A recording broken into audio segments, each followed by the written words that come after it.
अभी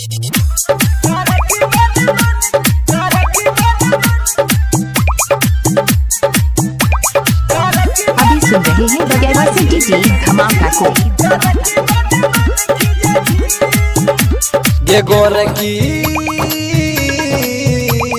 रोजे रोजे कहाँ तू हो जायसी करे की बने मन की जाची गे करे की बने मन की जाची पूरनिया में पूरन करे छी करे की बने मन की जाची गे करे की बने मन की जाची।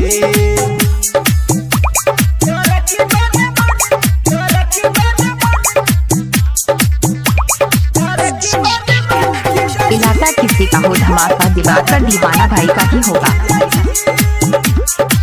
देखी के चढ़ल जवानी हो के मन पानी पानी तोहर खर्चा ज्यादा चर्चा में छी गिरानी।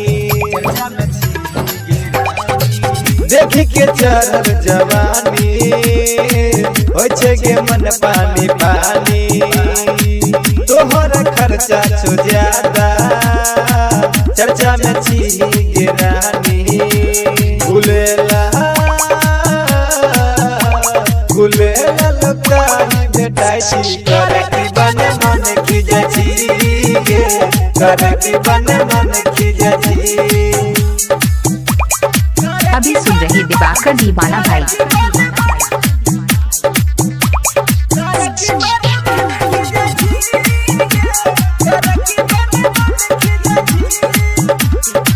बारह बिहारीगंज के कतराही और सुनकुआरी मानवनी को गौतम में हो के सुन मारा मारी।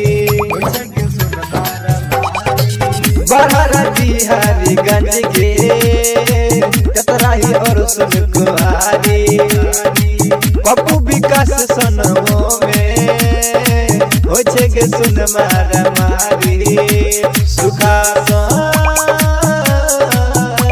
सुखासन पनिया में पटाई करे की बने मन की जाची गे करे की बने मन की जाची। आप सुन रहे हैं दिवाकर दीवाना भाई को ग्राम बगेवा जिला